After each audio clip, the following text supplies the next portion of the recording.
Common mistakes आजकल लोग कर रहे हैं अपने स्किन के लिए या अपने हेयर के लिए या फिर अपने लिवर के लिए, जो आपको लग रहा है कि यार गलत हो रहा है, नहीं होना चाहिए? सबसे कॉमन जिशान जो पेशेंट आते हैं मेरे पास वो तो ऐसे कुछ केसेस है जो आपने देखे इसमें एक्सट्रीम में लोगों को उससे प्रॉब्लम हुई और उसके कुछ सोल्यूशंस या I may tell be? You one story. मेरे पास एक पेशेंट आती थी, राइट। वो मैरिड थी और वो पूरी बाल थी, सिर्फ इधर इतने एरिया पे उनका इतना सा बाल था। व्हेन शी विजिटेड मी तो उन्होंने वो इतने से बाल फेविकॉल से आगे चिपका रखे थे। उस वजह से उनका शायद हस्बैंड साथ भी नहीं रह रहा था। यूथ में बहुत सारे लोगों को होता है पिंपल्स का, पिंपल्स और पिंपल्स ऐसी चीज़ है ना जो आपका कॉन्फिडेंस बहुत गिरा देता है। तो पिंपल्स से रिलेटेड आप कुछ केस बताना चाहोगे जो आपके साथ हुआ है, या फिर जो लोग मैक्सिमम गलतियां करते हैं जो नहीं करनी चाहिए? पिंपल से रिलेटेड सर पहले तो हमें ये समझना है, तो ये सब जो होता है आयुर्वेदिक और हर्बल, उसमें साइड इफेक्ट्स होते हैं, नहीं होते, या बहुत मिनिमम होता है? अच्छा हम मल्टीविटामिन बहुत खाते हैं, है ना, पर हमारी इंडिया में शिलाजीत इतनी अच्छी मल्टीविटामिन है, कोई खाता ही नहीं है। वाइग्रा खा लेते हैं, शिलाजीत नहीं खाते। पील्स लगवा रहे हैं, लेजर ट्रीटमेंट्स लेते हैं, छोटी सी एज में 15-16 साल के हैं, लेजर हाँ, ऐसे ट्रीटमेंट ऐसे ले रहे हैं। ये इंटरेस्टिंग लग रहा है। आप बताओ ना क्या आजकल चल रहा है मार्केट में, मुझे मालूम नहीं है। रेमेडीज है, होम रेमेडीज, जी, हाँ। और कुछ आयुर्वेदिक रेमेडीज भी बता दीजिए हाँ, जो हाँ। स्किन को बेटर बना सकता है हमारी। तेल चल रहा है हाँ हाँ हाँ। जी, राइट। हाँ, तो हाँ। आप समझ रहे होंगे, मैं हाँ, नाम नहीं लूंगी। हाँ। जैसे वो लोग यूज करके आए हुए हैं तो उनका हेयर फॉल बढ़ गया है अब। बढ़ गया। और हाँ, पता नहीं अब उस तेल में क्या है। स्किन केयर रूटीन बहुत फेमस हो रही है, मैं देखता हूँ। मतलब आपका स्किन केयर रूटीन क्या है और आप क्या रिकमेंड करोगे, कैसा एक स्किन केयर रूटीन लोगों का होना चाहिए? Every third individual is having fatty liver right now, और मुझे लगता है हम लिवर को ज़्यादा इंपॉर्टेंस नहीं देते हैं। फॉर एग्जाम्पल आजकल बहुत ट्रेंड में कूल बनना है, अल्कोहल ज़्यादा लेना है, डेली लेना है, पार्टी करना है, शुगर इनटेक ज़्यादा करने से फैटी लिवर हो रहा है। उसके बाद देन एक लिवर का डेंजरस प्रॉब्लम है जहाँ लिवर फेलियर हो जाता है। तो लीवर डिटॉक्स करने के क्या तरीके हैं जो लोग कर सकते हैं घर से स्टार्ट करके और बेबी आयुर्वेद की तरफ? अगर आपको हेयर या फिर स्किन से रिलेटेड कोई भी प्रॉब्लम है, लिवर से रिलेटेड कोई भी प्रॉब्लम है, तो आज का पॉडकास्ट आप लोग के लिए मस्ट वॉच है। मैंने पर्सनली बहुत ज़्यादा क्वेश्चंस पूछे हैं डॉक्टर मेघा चतुर्वेदी जी से, जिनको सालों का एक्सपीरियंस है skin diseases, skin related problems को डील करने में।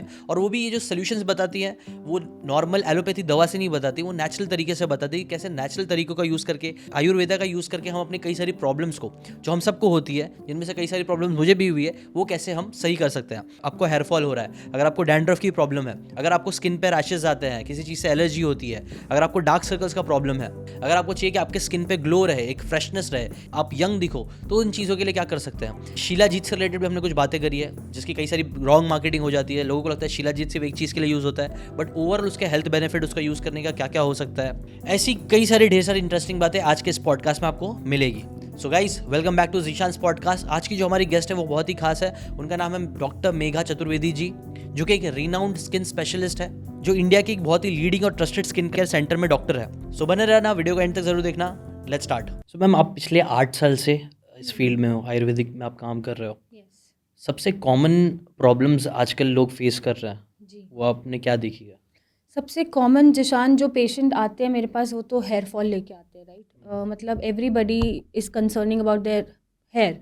इन्वायरमेंटल फैक्टर्स भी ऐसे ही हैं कि पानी बहुत अच्छा नहीं होता है, शैम्पूज़ में भी बहुत पैराबिन है, सल्फेट है, तो बॉयज़ में होता है कि हेयर लाइन पीछे जा रहा है, राइट, डेंसिटी कम हो रहा है।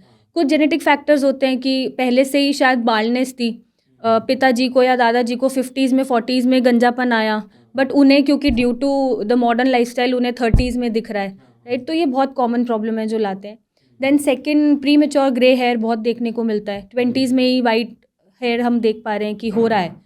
अब वो आप स्ट्रेस कह लो, या वो जेनेटिक्स कह लो, या वो इन्वायरमेंटल फैक्टर कह लो, चाहे हमारा खाना पीना कह लो, तो वो सब कंबाइंडली इसको अफेक्ट कर जाते हैं।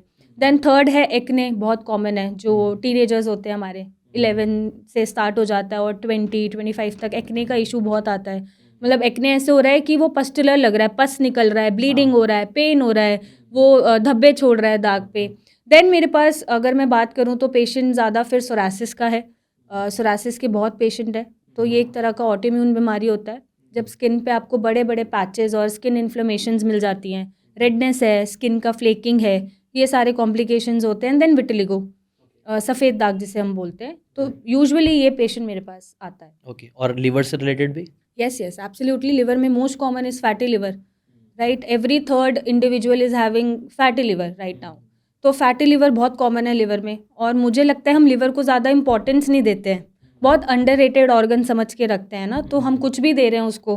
फॉर एग्जांपल आजकल बहुत ट्रेंड में कूल बनना है, अल्कोहल ज़्यादा लेना है, डेली लेना है, पार्टी करना है, शुगर इनटेक ज़्यादा करने से फैटी लिवर हो रहा है, या कोई शुगर की हिस्ट्री है तो भी फैटी लिवर हो रहा है, वज़न बढ़ा हुआ है तो भी फैटी लिवर हो रहा है, प्रोसेस फूड आप ज़्यादा खा रहे हो तो भी फैटी लिवर हो रहा है। तो फैटी लिवर, और उसके बाद देन एक लिवर का डेंजरस प्रॉब्लम है जहाँ लिवर फेलियर हो जाता है, जिसको हम सिरोसिस बोलते हैं।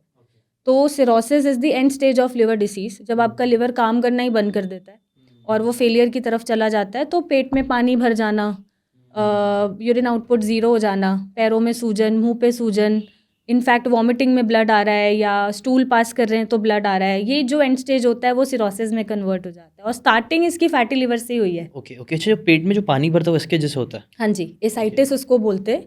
तो जब लिवर ने काम करना ही बंद कर दिया और आपका यूरिन पास ही नहीं हो रहा, टॉक्सिन्स पास ही नहीं हो रहे, तो वो पानी आपका पेट में भरना शुरू हो जाता है। Okay okay. तो ये तो मेरी फैमिली मेंबर में हो चुका है और एसाइटिस। हाँ, ये आई डोंट नो यही एग्जैक्टली था कि नहीं, हाँ, बट उनके पेट में पानी होते जा रहा था और वो ओके निकाल, अनफॉर्चुनेटली उनकी डेथ हो गई उस चीज़ की ओके वजह से। ओके। वो मेरे बहुत क्लोज थे, हमारे बहुत क्लोज थे, अच्छा, तो मुझे अपना बेटा जैसा बोलते थे।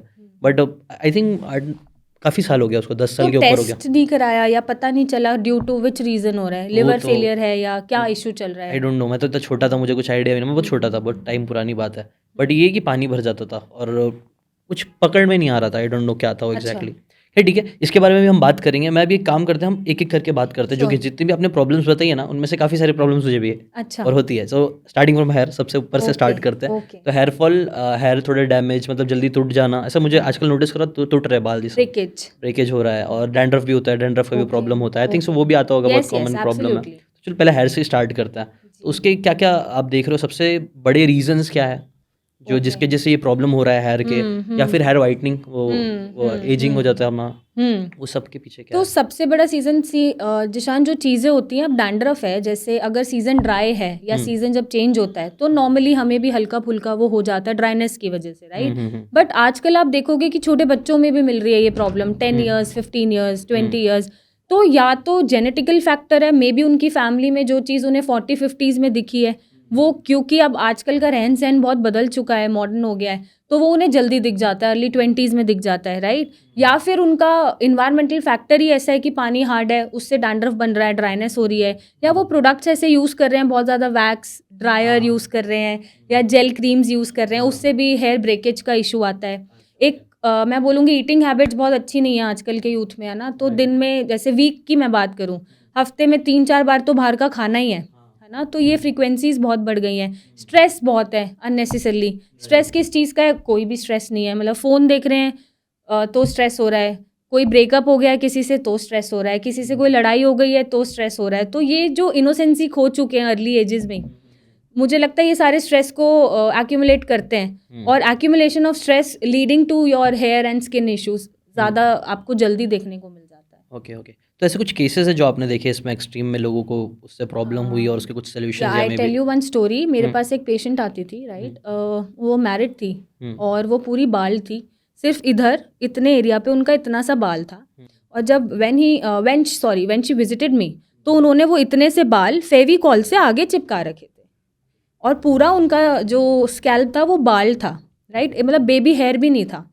तो हमने जब ट्रीटमेंट दिया, अपना आयुर्वेदिक दिया, कुछ प्रोडक्ट्स ऐसे दिए। पहले तो हमने टेस्ट कराया कि शायद कोई मेडिकल हिस्ट्री ना हो सकता है कोई थायराइड इशू या पीसीओडी जो फीमेल्स में मिल जाता है, आयरन का डेफिशिएंसीज, ये सब ना चल रहा हो, हार्मोनल इम्बैलेंस ना चल रहा हो, बट दैट वाज फाइन, सारे रिपोर्ट्स नॉर्मल थे।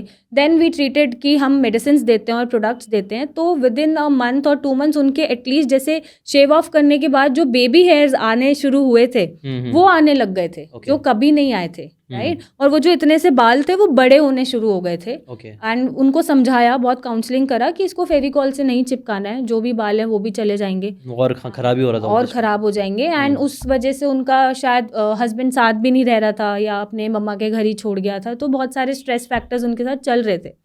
बट देन हमने जब काउंसिल किया और उनकी थोड़ी हेल्प करी, ट्रीटमेंट चलाया, प्रोडक्ट्स रेकमेंड करे, तो बेबी हेयर छोटे छोटे हेयर्स उनके आने शुरू हो गए थे। एंड शी वाज लाइक इतने आ गए ना, मेरे लिए बहुत है, एक अब पॉजिटिव मेरा डायरेक्शन काम में आगे चल बढ़ गया। जाएगा, अब इसके बाद मैं इलाज लूँ ना लूँ मुझे कोई फ़र्क नहीं पड़ता। तो she left like that. And तो ये रिजल्ट्स हमें देखने को मिले, जो एक्सट्रीम केस था जो मैं आपको बता सकती हूँ। एंड एक जो प्री मेच्योर ग्रे हेयर का कॉन्सेप्ट है, उसमें सर टू बी ट्रू जितने बाल ग्रे हो गए हैं हम उसे नहीं बदल सकते, रिवर्स नहीं कर सकते। नहीं रिवर्स कर सकते, बट हम और आने से उसको रोक सकते हैं थ्रू मेडिकेशंस या फिर मैं बोलूँगी लाइफस्टाइल चेंजेस। बट अगर मैं बोलूँ कि हाँ अभी इतना बाल मुझे सफ़ेद दिख रहा है, ये काला हो जाएगा, तो ये स्टूपिडिटी है बोलना, और ये तो फिर मजाक करने वाली बात है। जो आ गए हैं उन्हें नहीं बदल सकते क्योंकि वो आ चुके हैं, वहाँ पे नहीं है आपका कोई भी पिगमेंट और वो कम्प्लीटली वाइट ग्रे हेयर हो चुका है। बट हम और आने से रोक सकते हैं कि ये बढ़े ना, तो उस पे हम ट्रीटमेंट देते हैं एंड वो सक्सेसफुली चला भी जाता है, राइट। बट ट्रीटमेंट के साथ साथ थोड़े से लाइफस्टाइल चेंजेस, जैसे मैं प्राणायाम ऐड कराती हूँ, बहुत ज़रूरी है। डीप ब्रीदिंग एक्सरसाइजेस, मतलब इतना ज़रूरी है कि आपके कैंसर तक को रिवर्स कर सकता है और सारी बीमारियों को रिवर्स कर सकता है, राइट। एंड प्रोडक्ट्स होते हैं जो सल्फेट फ्री हैं, पैराबेन्स फ्री हैं, कोल्टान नहीं है, ऑल हर्बल है, तो उनसे हमें रिजल्ट्स मिलते हैं। मैं चाहता हूँ कि प्रॉब्लम्स पे हम जरा और एम्फेसिस करें।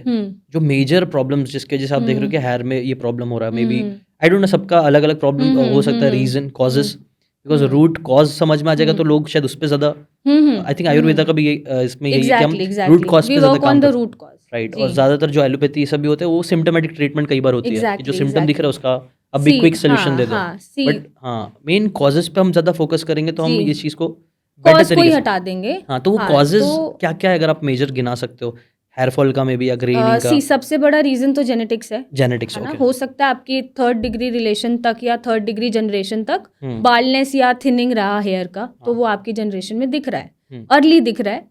सेकंड, जो एक्सेसिव यूज ऑफ जेल्स हैं, ड्रायर्स हैं, वैक्स क्रीम्स हैं, जो आजकल चल रही हैं, और तरह तरह के प्रोडक्ट्स हैं, उनसे भी हेयर फॉल होता है। हाँ, तो ये सब नहीं यूज करना नहीं यूज करना है, राइट। एंड नंबर 3 इज कि आप ज़्यादा, हो सकता है कि ईटिंग हैबिट्स आपकी बहुत ज़्यादा ख़राब है, जो आपका हार्मोनल इम्बैलेंस कॉज कर रही हैं या मेडिकल डिसऑर्डर्स दे रही हैं। साथ में अगर लिवर का दिक्कत लग गया, फैटी लिवर, तो भी वो दिक्कत देगा। थायराइड का दिक्कत चल रहा है तो भी हेयर फॉल हो सकता है। फीमेल्स में पीसीओडी बहुत कॉमन है, अगर पॉलीसिस्टिक ओवरियन डिसीज चल रहा है तो भी हेयर फॉल दे सकता है, because of the hormonal imbalance, right. तो वहाँ पे हार्मोन्स को करेक्ट करना है। मेल में मैं बात करूँ तो हो सकता है टेस्टोस्टेरोन फ्लक्चुएट कर रहा हो, जिसकी वजह से आपको बालनेस दिख रहा है या थिनिंग दिख रहा है, राइट। तो आपको फिर वहाँ पे हार्मोन को बैलेंस करना है, राइट। एंड लास्ट में तो स्ट्रेस, ऑब्वियसली स्ट्रेस नहीं लेना है, छोटी छोटी चीज़ों का स्ट्रेस नहीं लेना है। और एक बहुत कॉमन चीज़ है जो हम करते हैं, लेट सपोज आपने कोई प्रोडक्ट यूज़ करा, आपको वो सूट कर गया, आपने मुझे रेकमेंड करा, हो सकता है मेरा टाइप बालों का अलग है या मेरे बालों की डिमांड कुछ अलग है, आपको डैंड्रफ था, मुझे डैंड्रफ नहीं है, बट मैंने यूज़ कर लिया और वो हेयर फॉल बढ़ गया, राइट। तो पहले आप दिक्कत देखो कि दिक्कत है कहाँ।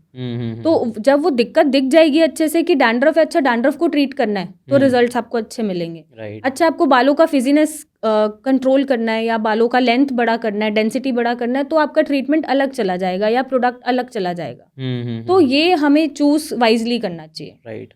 वो बोलते हैं ना हर बॉडी अलग होती है, तो वो इसीलिए एक्सपर्ट्स की सजेशन लेना जरूरी होता है। कई बार हम लोग ये गलती करते हैं, मैक्सिमम लोग कोई गूगल कर लिया या फिर और यहाँ पे तो हर बंदा फिर डॉक्टर है, हाँ, तो कोई ना कोई एडवाइस में कोई ना कोई दवाई प्रोडक्ट सजेस्ट कर देता है और हम यूज कर लेते हैं, but before you use consult expert. तो ऐसा कुछ आपने नोटिस किया है, ऐसा कुछ केस आपके सामने आया है कि यार जो लोगों ने यूज कर लिया ये प्रोडक्ट, जो मतलब जिससे प्रॉब्लम हो गया? Many cases, I won't mention the name, मत बताइए, बट एक हाँ जी, क्या था, बहुत तेल चल रहा है, हाँ जी, राइट। तो आप समझ रहे होंगे, मैं नाम नहीं लूंगी, जैसे वो लोग यूज करके आए हुए हैं तो उनका हेयर फॉल बढ़ गया है, अब बढ़ गया, और हाँ पता नहीं अब उस तेल में क्या है। ऑल्सो एक ब्रांड चल रहा है हेयर फॉल के ऊपर, उनके भी पेशेंट हमारे पास आते हैं कि 3-6 महीने का कुछ पैकेज दिया और ट्रीटमेंट दिया गया, बट हमें कोई रिजल्ट नहीं मिले, हेयर फॉल तो हो ही रहा है, एटलीस्ट हेयर फॉल ही रोक दो, नए बाल ना भी लाओ, राइट। तो मैनी पेशेंट्स जो आते हैं हमारे पास इधर उधर से प्रोडक्ट लगा के, और दोस्त ने रेकमेंड किया था, केमिस्ट ने रेकमेंड किया था, एड देखी थी, यूज कर लिया, सेल्फ मेडिकेशन जो कि गलत है, एंड विदाउट नोइंग कि आपको क्या हो रहा है। मतलब अगर आपको डैंड्रफ नहीं है तो आप डैंड्रफ का प्रोडक्ट मत लगाओ ना, राइट। एंड ऑल्सो एक आजकल जो लैक दिखता है मुझे, हम ऑयलिंग नहीं करते हैं आजकल, हाँ, राइट, जिससे ड्राइनेस इवेंचुअली आ जाती है, राइट। और ड्राइनेस से ही फिर आपका डैंड्रफ बनना शुरू हो जाता है, ओके, और फिजीनेस बन जाती है, राइट। ये मतलब ये एक चीज़ है हमारे, मतलब मेरे मॉम डैड, मतलब अपने मेरे से पहले जनरेशन वाले लोग अच्छे से तेल लगाते थे, अच्छे से तेल लगाते, उनके बाल अभी भी अच्छे हैं, मेरे डैड के बाल अच्छे हैं, मैं देख रहा हूँ मेरे झड़ना चालू हो गया, बिकॉज उन्होंने कोई वैक्स या ड्रायर्स या जेल क्रीम्स यूज नहीं करे, तो हम लोग ऑयल नहीं करते हैं, हमें लगता है कि क्या ही करना है टाइम वेस्ट करके। तो ऑयलिंग कितना करना चाहिए मतलब आपके, एटलीस्ट वीक में 2 बार तो करना चाहिए। और उसको ऐसा करके रख देना करके चाहिए? रख देना चाहिए for 2-3 hours. Coconut oil?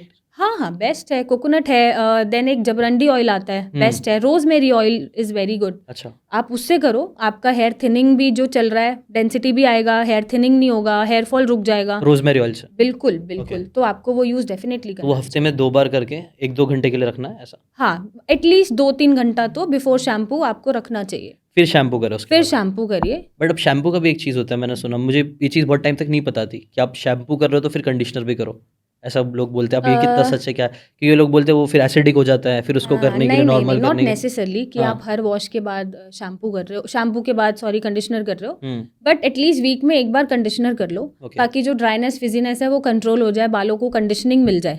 But ऐसा नहीं है हर शैम्पू के बाद आपको कंडीशनिंग करनी है। मैं खुद नहीं करती, मैं कभी वीक में कर लिया, कभी 2 वीक्स में कर लिया, मतलब एवरी वॉश के साथ कंडीशनिंग करनी है, मेरा कोई रूल नहीं है ऐसा। और ये ज़रूरी भी नहीं है, राइट? कभी आप भूल भी जाते हो, या आप शायद अफोर्ड नहीं कर पाते हो कंडीशनर, शैम्पू अफोर्ड कर पा रहे हो, क्योंकि कुछ क्लासेस ऐसी भी हैं जो कंडीशनर नहीं अफोर्ड कर सकती हैं। शैम्पू भी कितना यूज़ करना चाहिए? मतलब मेरे को लगता है एक्सट्रीम, मैंने सुना, पता नहीं if I am wrong, hmm regularly shampoo भी नहीं करना चाहिए ऐसा बोलते नहीं हैं? करना है, बिल्कुल नहीं करना है। वीक में 2 से 3 बार शैम्पू 2 से करो। 3 बार करो। हाँ, इनफ। क्योंकि कुछ लोग जैसे एक्सरसाइज कर रहे हैं तो वो स्वेट आता है या स्कैल्प गंदा हो जाता है, तो उसको ऐसे भी नहीं छोड़ना है।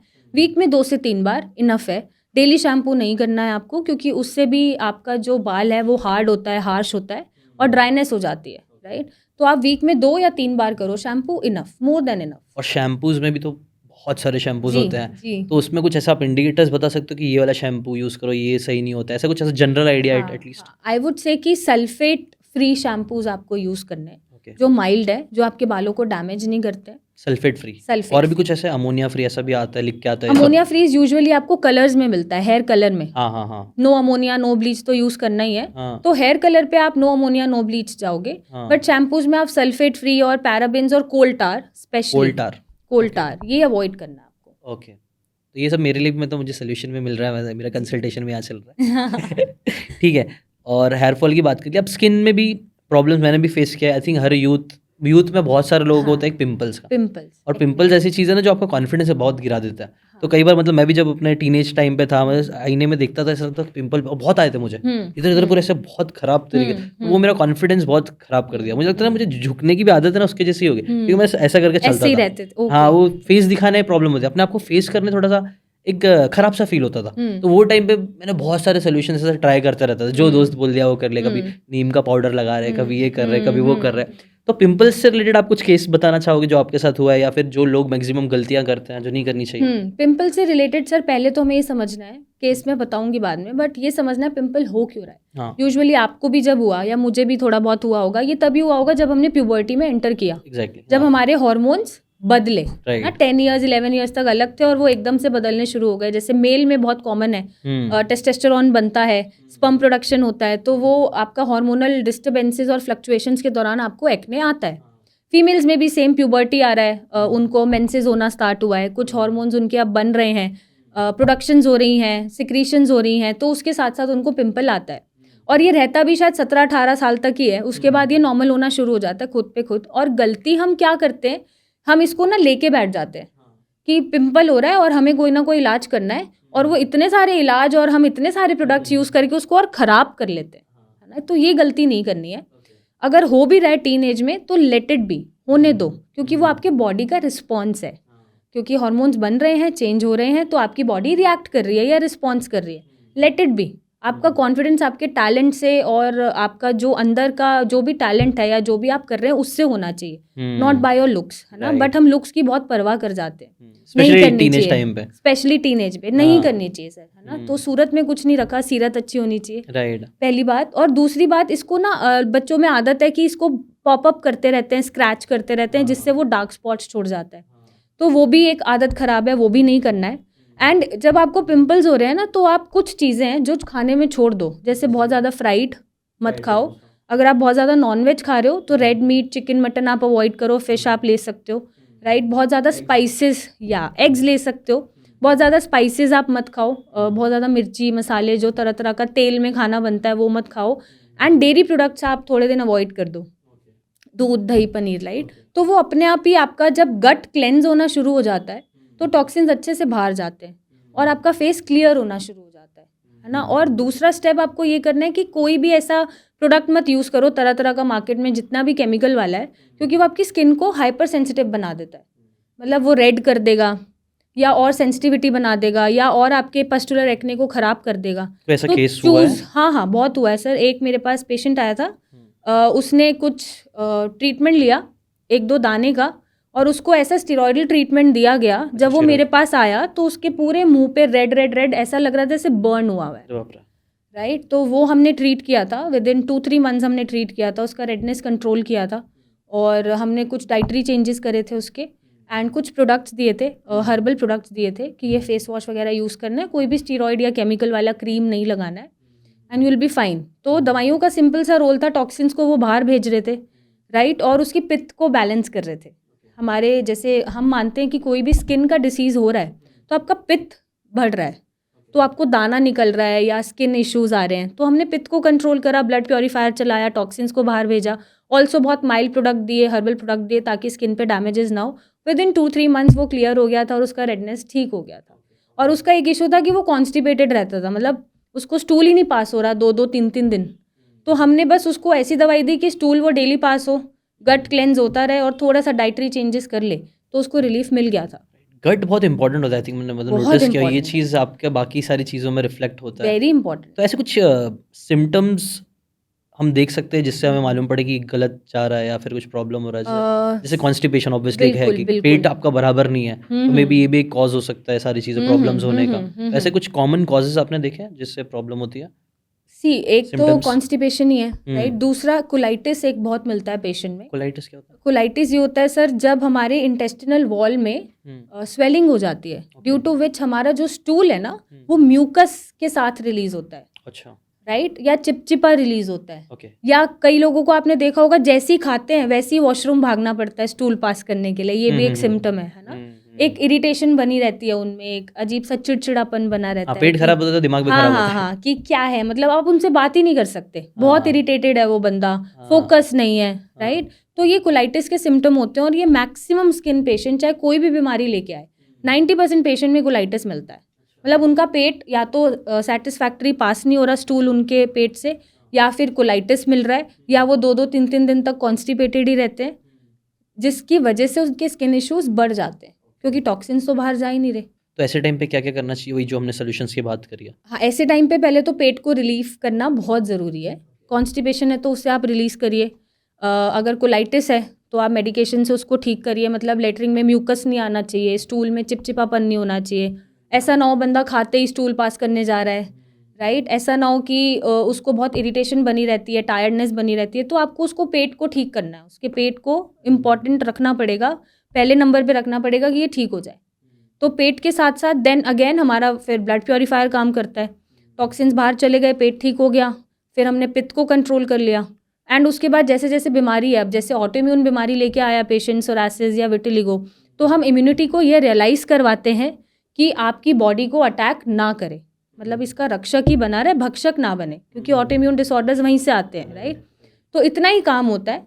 बाकी जो ऊपर से स्किन को स्मूथ रखना है, ड्राइनेस को कंट्रोल करना है, या फिर हमें फ्लेकिंग को कंट्रोल करना है, एक्ने को, फेस को क्लीन करना है ताकि डर्ट फेस पे ना रहे, आपके ओपन पोर्स ना बने, दाग धब्बे कम हो जाए, उसके लिए जो हमारी रेंज है सी आयुर्वेदा की प्रोडक्ट रेंज है, हम उससे ट्रीट करते हैं, जो कि हर्बली बनी हुई है। उसमें कोई भी केमिकल्स या सल्फेट, पैराबिन्स कुछ भी नहीं है। तो ये सब जो होता है आयुर्वेदिक और हर्बल, उसमें साइड इफेक्ट्स होते हैं, नहीं होते, या बहुत मिनिमम होता है? बहुत मिनिमम होता है, वुड से ऐसा नहीं है साइड इफेक्ट नहीं होते। हर किसी की स्किन टाइप के हिसाब से देन अगेन चीज़ें सूट करती हैं। फॉर एग्जांपल जैसे हम बाकुची यूज़ करते हैं, क्या बाकुची? बाकुची इज़ अ हर्ब, जो विटिलिगो में यूज़ होती है, राइट, बट वो सबको सूट नहीं करता। किसी किसी के स्किन पे वो छाले दे देता है, या रेडनेस कॉज कर देता है, या बर्निंग कॉज कर देता है। तो कुछ भी यूज़ करने से पहले, चाहे वो आयुर्वेदिक है, चाहे वो एलोपैथिक है, या कोई भी प्रोडक्ट है, आप एक पैच टेस्ट कर लो। पैच टेस्ट क्या होता है?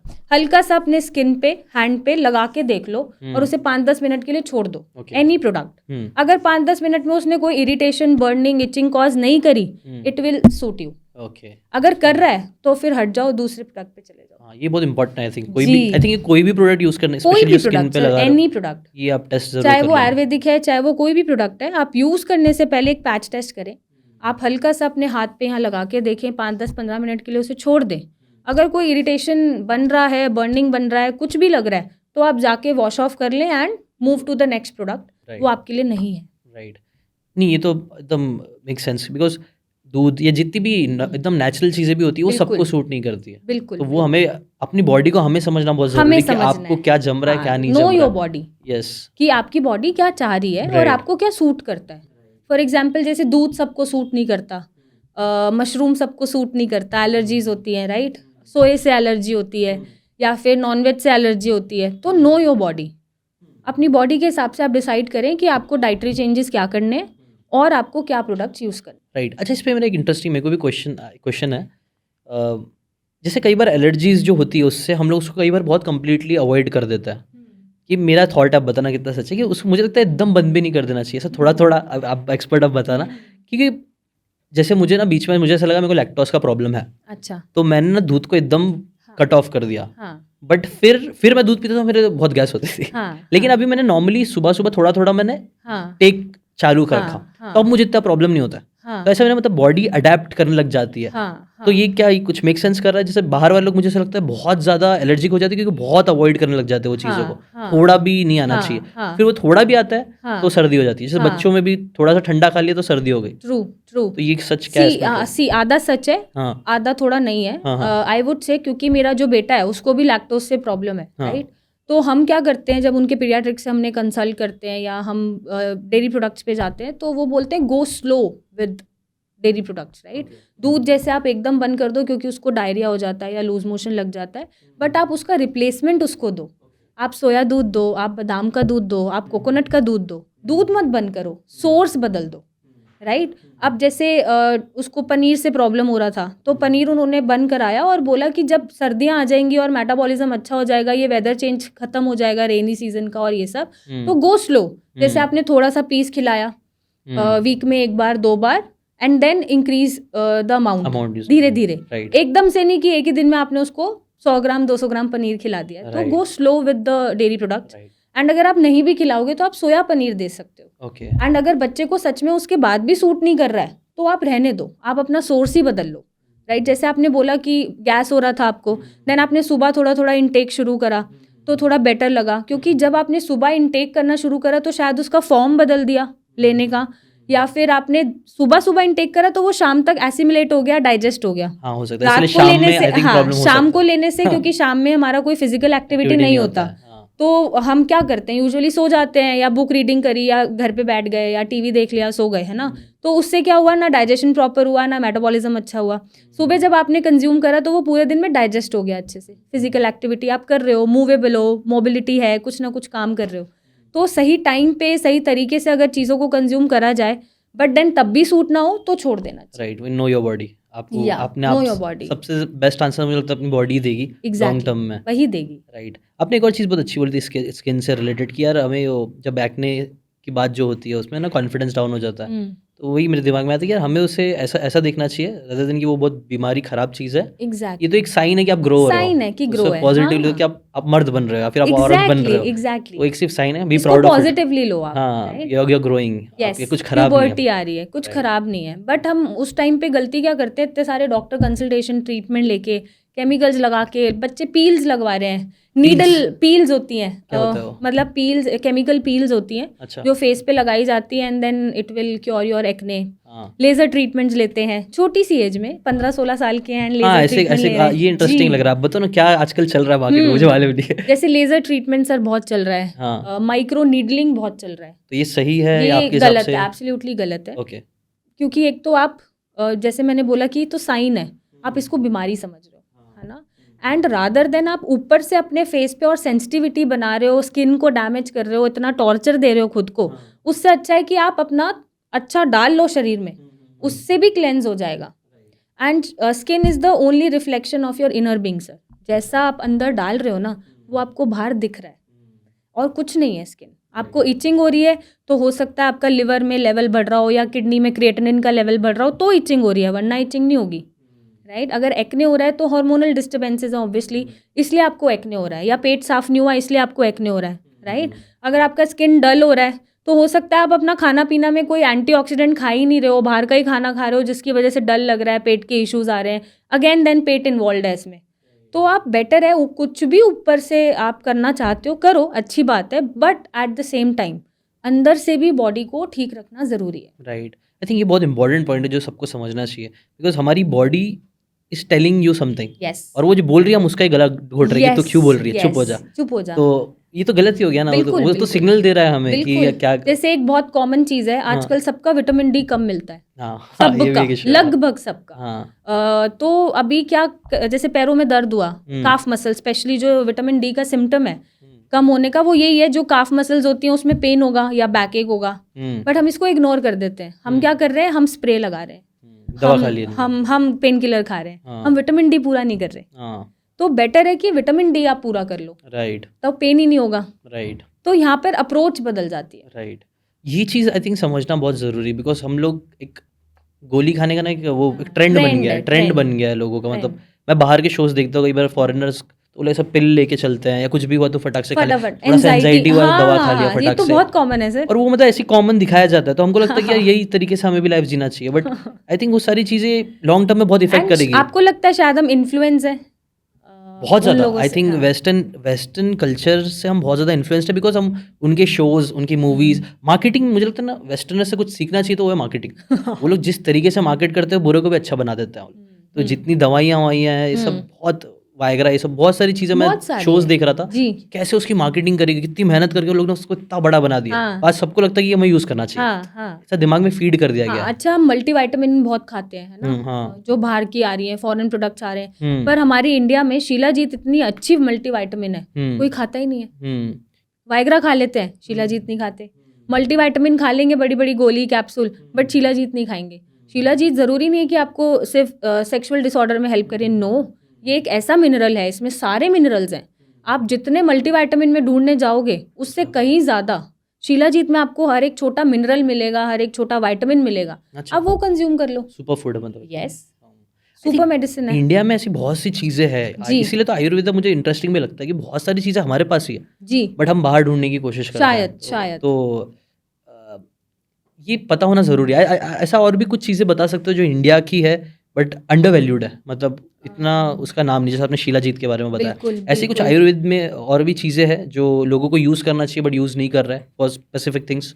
जैसे ब्लड प्योरीफायर है सर, हम डिटॉक्स होने के कैप्सूल्स ले लेते हैं, ड्रिंक्स ले लेते हैं, है ना, और हम चिरायता नहीं खाते या पीते। चिरायता इज़ अ हर्ब जो आपके पूरी बॉडी को डिटॉक्स कर देता है, ब्लड प्योरीफिकेशन का काम करता है। तो आप उसको हर्ब की फॉर्म में या जूस की फॉर्म में ले सकते हैं, राइट। जैसे कोलाइटिस है, हम तरह तरह का मेडिसिन खा लेंगे गैस्ट्रो के पास जाके, है ना। एक संजीवनी वटी, अग्निटुंडी वटी आती है, हम वो नहीं खाते कोलाइटिस को ठीक करने के लिए। कुचला आता है, हम कुचला नहीं खाते, राइट। तो देयर आर मैनी थिंग्स कि जो हम शायद इधर उधर ढूंढने में लग जाते हैं, बट अगर हम ढूंढें तो वो हमारे आसपास ही इंडिया की ओरिजिनेटेड ही मिलेंगी। एंड बाहर वाले भी उसका बस बायोलॉजिकल नेम बदल के या बायोलॉजिकल नेम को यूज़ करके वो उसी से बना रहे होते हैं, एक्सट्रैक्ट है या इस चीज़ का और एक्सट्रैक्ट फिर आके है, वो लोग ही बेच देंगे वो अपने को। यहीं बेच देंगे, हाँ, राइट। वो चीज़ में वो लोग बहुत अच्छा है। आई थिंक ये इससे रिलेटेड अभी मैं रिसेंटली एक बुक पढ़ रहा था, उसका नाम है स्लो प्रोडक्टिविटी, कार्ल न्यूपोर्ट की बुक है आई थिंक सो।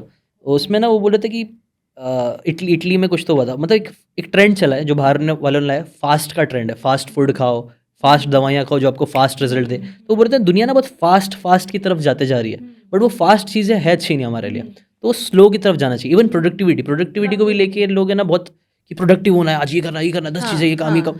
नहीं, आपको ना आज के टाइम पे और ज़रूरी हो गया कि आप एक काम करो लेकिन अच्छे से करो। हाँ, एग्जैक्टली। तो फास्ट फूड का भी एग्जांपल दे रहे थे ना, तब उन्होंने फास्ट दवाइयाँ को भी एग्जांपल दिया था कि फिर दवाइयों फास्ट मर जाओ, ऐसा भी। इसीलिए शायद फास्ट हम मर भी रहे होंगे, मर भी रहे, जा रहा है वो भी। बिल्कुल तो बिल्कुल। स्लो की तरफ जाने का उन्होंने एक बड़ा आइडिया दिया जो मुझे बहुत ब्यूटीफुल लगा, और आई थिंक ये आयुर्वेदा और ये सारी चीज़ें वो स्लो की तरफ लेके उस डायरेक्शन में पुश कर रही है जो होना ज़रूरी है। बिल्कुल ऐसी चीज़ें खाओ, हाँ अच्छी चीज़ें खाओ, टाइम लगेगा दिखने में लेकिन वो नहीं स्लोली लगता सर, टू बी ट्रू, इतना टाइम नहीं लगता। ओके, आई वुड से जैसे मेरे पास सोरासिस का पेशेंट आता है, विच Okay. Is an autoimmune disease, right. And इसका जो ट्रीटमेंट है बाहर का या कहीं का, वो एलोपैथिक में यही है कि स्टीरॉइड्स दिए जाते हैं, हाँ हाँ, जो आपकी इम्यूनिटी को सप्रेस कर देते हैं, और जैसे ही आप उन्हें खाना छोड़ते हो बीमारी फट के बाहर आती है दुगनी रफ्तार से, राइट।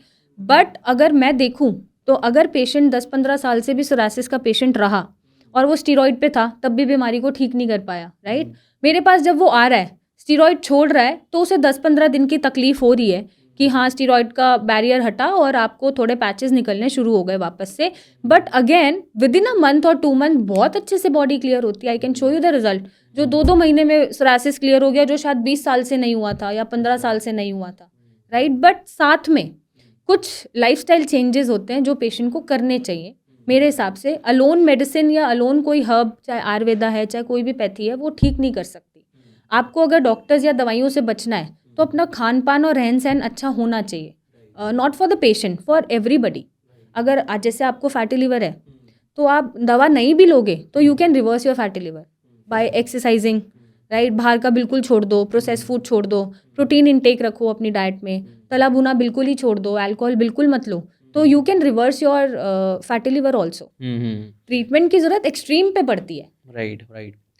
आई थिंक पहले मैंने भी जब आया तो मुझे लगा फैटी, मैंने कहीं तो पढ़ के रखा था कि फैटी लिवर अल्कोहल से होता है। मैं तो अल्कोहल पीता नहीं हूँ, तो फिर उसके बाद मैंने पढ़ा तो मुझे ये पता चला कि आपका नॉन अल्कोहलिक फैटी लिवर ऐसा लिख के आया था। तो वो यही आई थिंक ये जो फैट और गंदा चीजें खा रहे हैं, प्रोसेस फूड ज्यादा खा रहे हैं, प्रोसेस फूड है, शुगर इनटेक है, इन सब चीज़ों से भी वो फैट एक्यूमुलेशन होता है। Right right.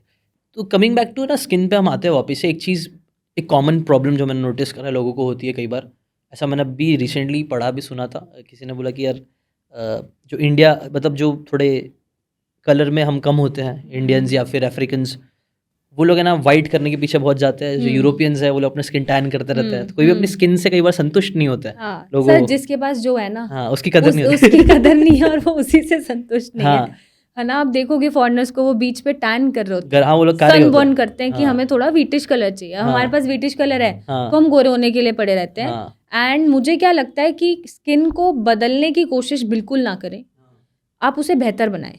और वैसे भी ये फैक्ट है सर, जिस कलर से आप बॉर्न हुए हैं वो आप नहीं बदल सकते, वो आपका जीन्स पे डिपेंड हुआ है, आपका जेनेटिक फैक्टर है, आपके पेरेंट्स या उनके पेरेंट्स या आपके आसपास जो भी जेनेटिक मटेरियल रहा है फैमिली में, वैसा ही कलर उसी के आसपास मिलेगा। बट आप इसको बेहतर बना सकते हो। अब जैसे डार्क स्पॉट्स हैं, आप उन पे काम करो।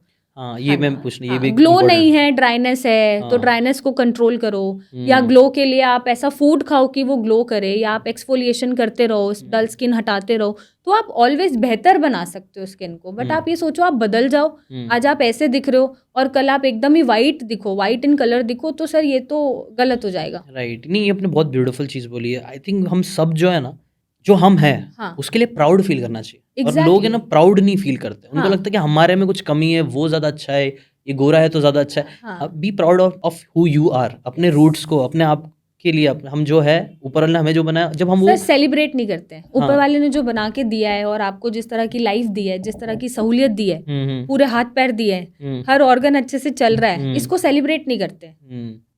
और के चक्कर में ना तो वो एक ग्रैटिट्यूड दिखाते हैं कि हम थैंकफुल हैं कि हाँ जी हम नॉर्मल हैं और हम ऐसी लाइफ जी रहे हैं, ना सेलिब्रेट करते हैं, और वो कंपैरिजन में लगे रहते हैं। ये अच्छा दिख रहा है या ये अच्छी दिख रही है तो मुझे भी ऐसा दिखना है, तो मैं और गोरा हो जाऊंगा। या मैं ये नहीं बोलेंगे कि मुझे वेट कम करना है और अपनी बीमारियां, चाहे तो लेटर एजेस में बीमारियां ना लगे, ये नहीं बोलेंगे। नहीं, हमें फिगर अच्छा चाहिए ताकि हम उसके जैसे लग सके। ये कोई नहीं बोलता कि हमें हेल्दी रहना है, हमें वैसा लगना है इसलिए हम मेहनत कर रहे हैं। ये ज़्यादा चलता है, राइट, कंपैरिजन्स, तो ये नहीं करना चाहिए। आई थिंक जो आपको भगवान ने दिया है और बहुत ब्यूटीफुल चीज़ दी है लाइफ, बहुत लोग शायद सपना करते हैं, सपना देखते हैं ऐसी नॉर्मल लाइफ जीने का कि आपके हाथ पैर सलामत हैं, आप पूरे हैं, आपके पास सब कुछ है रहने के लिए। कोइयों का शायद ये सपना ही होता है, तो इस चीज़ को हम सेलिब्रेट नहीं करते हैं और हम इधर उधर की चीज़ों को और ख़राब कर लेते हैं। राइट। आई थिंक ये बहुत अच्छा सोल्यूशन है जो शायद लोगों को ज़्यादा समझना है, क्योंकि सेलिब्रेट योरसेल्फ, स्पिरिचुअलिटी की तरफ जाएगा, लेकिन सच में ग्रैटिट्यूड इज़ वेरी इंपॉर्टेंट।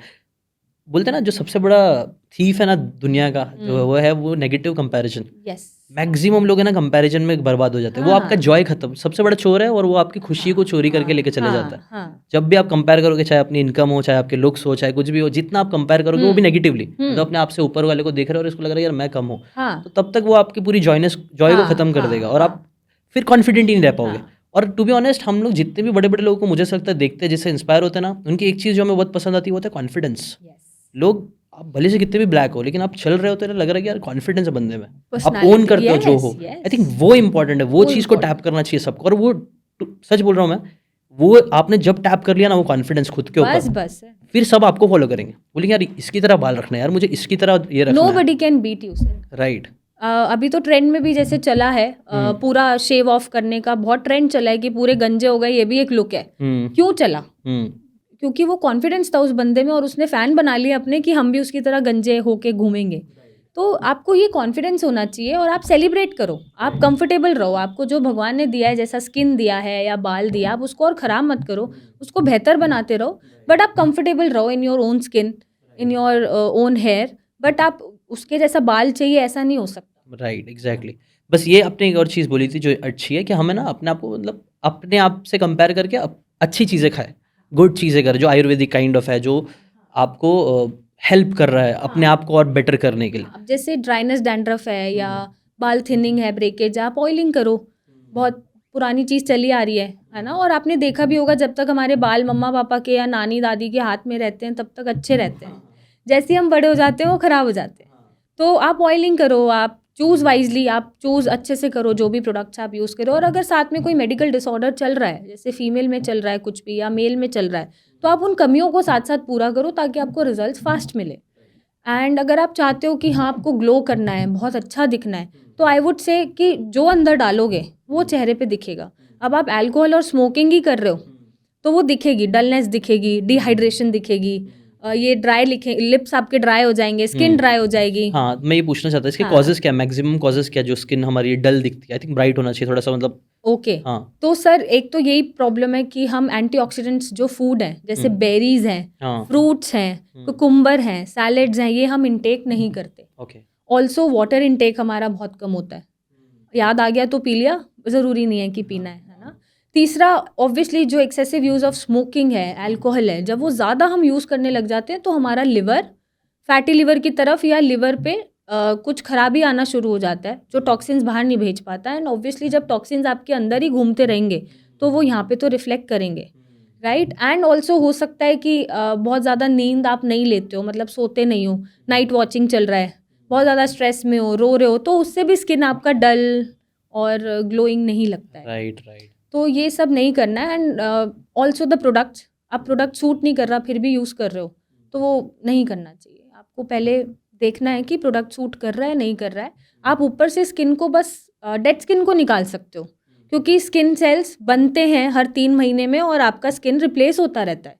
तो आप वो एक्सफोलिएशन करके, स्क्रबिंग करके, या नेचुरल तरीका में बोलूँ आप दही लगा लो. हाँ, मैं ये पूछना ना? चाहता कि कुछ जी. ऐसा रेमेडीज़ है, होम रेमेडीज़, जी. और या फिर 2 तरीके होंगे आई थिंक, होम रेमेडीज़ भी बता दीजिए हाँ. और कुछ आयुर्वेदिक रेमेडीज़ भी बता दीजिए हाँ, जो हाँ. स्किन को बेटर बना सकता है हमारी।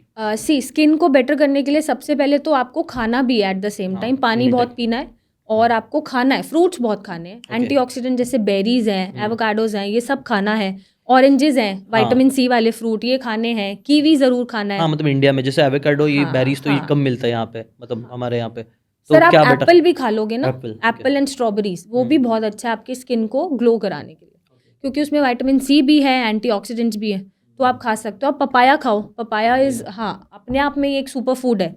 सुपर फूड कैसे? एक तो वो आपके पेट का कॉन्स्टिपेशन रिलीव कर रहा है, एंटीऑक्सीडेंट है, गट को भी अच्छा रख रहा है, स्टूल खुल के आ रहा है. तो जब टॉक्सिन्स भी बाहर जा रहे हैं और गट अच्छा है तो स्किन ऑटोमेटिकली अच्छा लगेगा.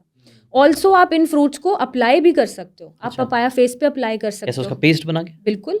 आप नॉर्मल एक फ्रूट का पीस या स्लाइस भी ले लो और वो रब कर लो 5 मिनट, हो गया, एंड ठंडे पानी से धो लो, राइट. उसके बाद आप स्ट्रॉबेरीज फेस पे अप्लाई कर सकते हो, कर्ड आप अप्लाई कर सकते हो, दही, मलाई बहुत फेमस है, पुराने टाइम से चला आ रहा है. आप मलाई लगाओ. अगर ड्राइनेस दिख रहा है आपको या ग्लो नहीं दिख रहा है तो आप मलाई लगा के छोड़ दो और फिर फेस वॉश कर लो. उससे मैंने देखा है कि इन चीज़ों से लोगों को कोई एलर्जीज़ या कोई भी सेंसिटिविटी नहीं बनती है, क्योंकि मैं पर्सनली भी यूज़ कर लेती हूँ. तो बहुत रेयर ही केस में बनता है, और अगर इनसे भी बन रहा है तो फिर आप इन्हें भी छोड़ दो. बट आप अच्छे से फेस वॉश ज़रूर करो, दिन में 2 बार फेस वॉश करो, एंड मॉइस्चराइजेशन ज़रूर रखो. अभी क्या करते हैं ना, मेकअप कर लिया, उससे पहले मॉइस्चराइजेशन करा नहीं और मेकअप के साथ ही सो गए. ये सबसे बड़ी गलती हम करते हैं. तो सोने से पहले मेक श्योर कि आपके स्किन सेल्स नेकेड हो, मतलब कोई भी इन पे केमिकल लाइनर या कोई भी लिपस्टिक या कोई भी फाउंडेशन लेयर ना लगी हो. जितना ऑक्सीजन जाएगा हर एक सेल में उतना वो ग्लो करेगा। तो आप फेस वॉश करके और मॉइस्चराइज करके ही सोएं, कोई मेकअप ना लगा के सोएं। ये बहुत बड़ी मिस्टेक हम कर देते हैं। इनफैक्ट मैंने घर में ही अपने बहुत देखा है, मुझसे जो छोटे रहे हैं, कि मेकअप लगा के ही सो गए।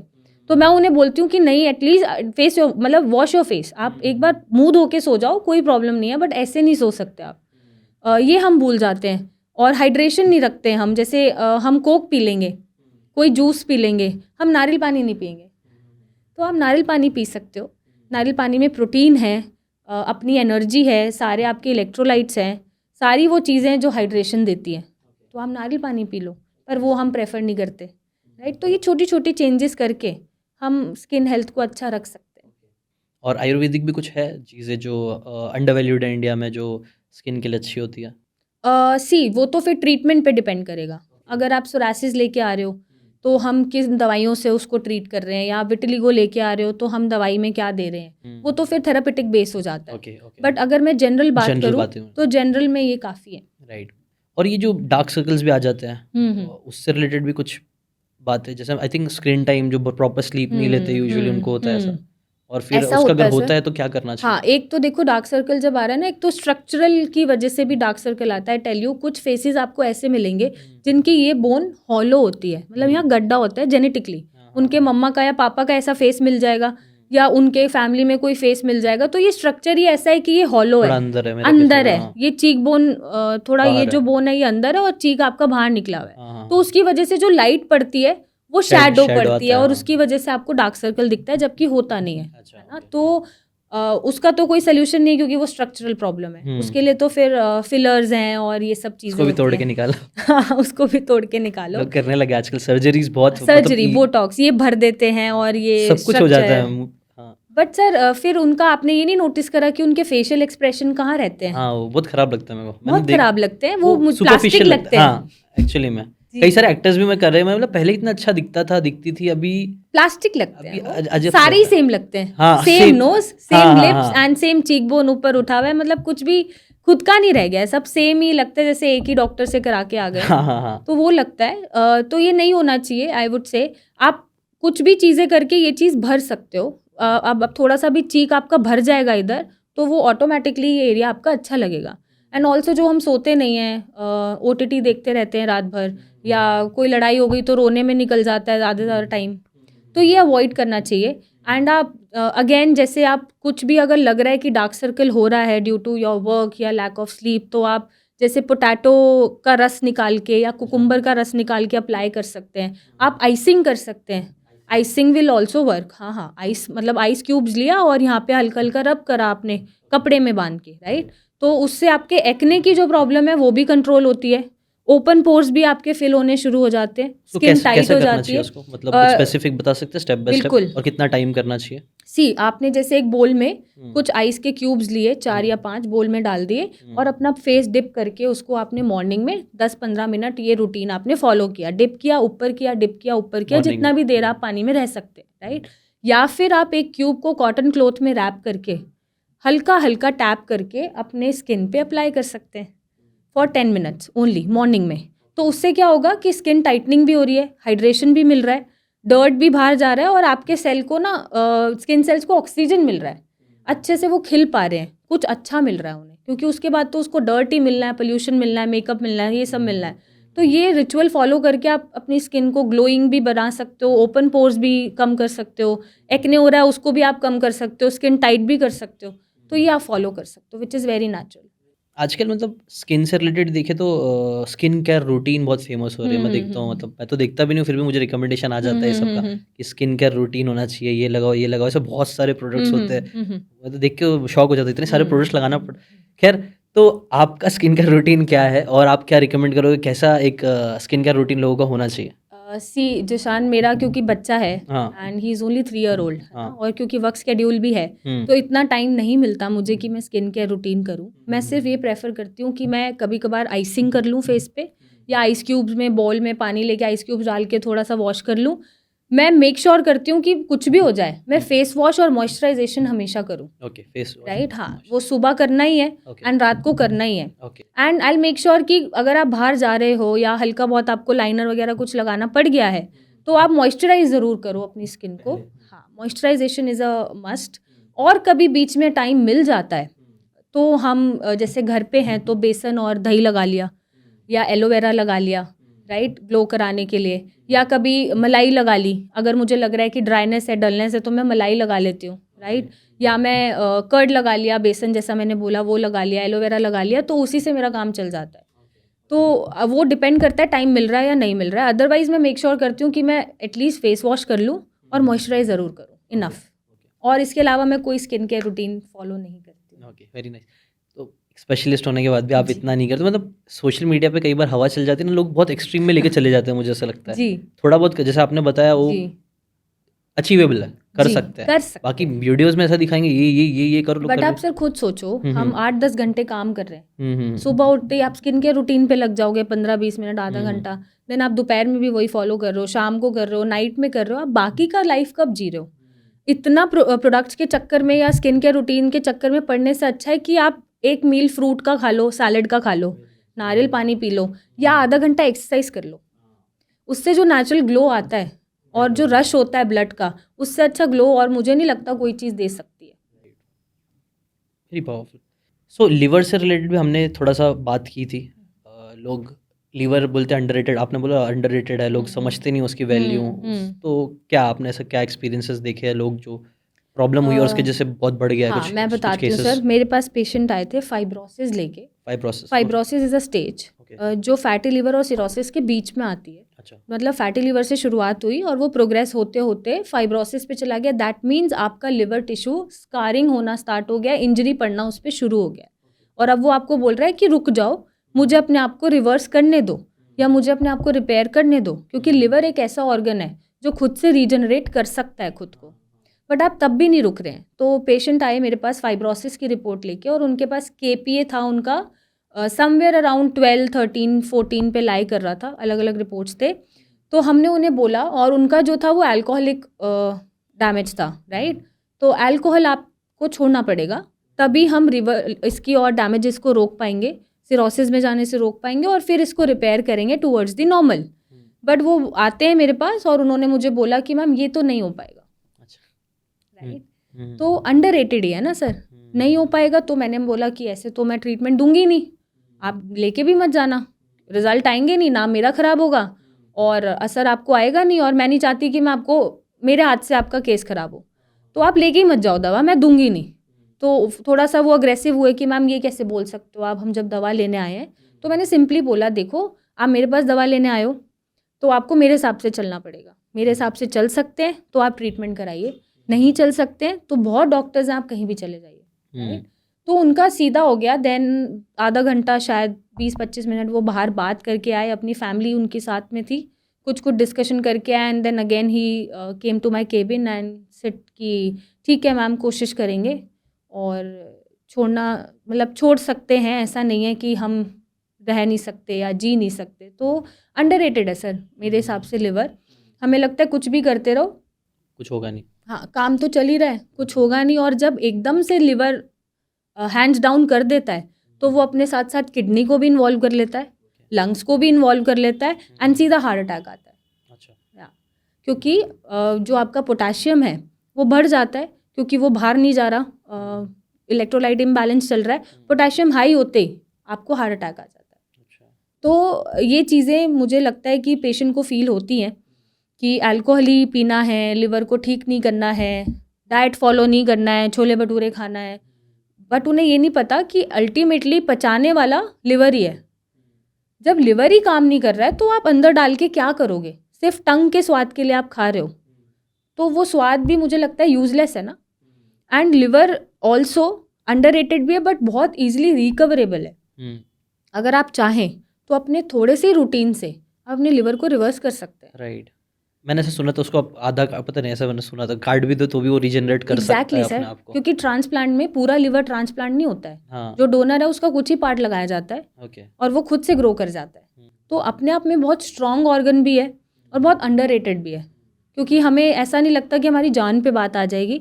बट जब लिवर जवाब दे देता है, जब हम नहीं समझते हैं, तो जान बचानी मुश्किल हो जाती है। तो अगर ऐसा लोग लीवर का प्रॉब्लम होता है तो यूजुअली क्या सिम्टम्स दिखते हैं? सर सबसे पहले तो अगर फैटी लिवर है नॉर्मल तो वेट गेन मिलेगा।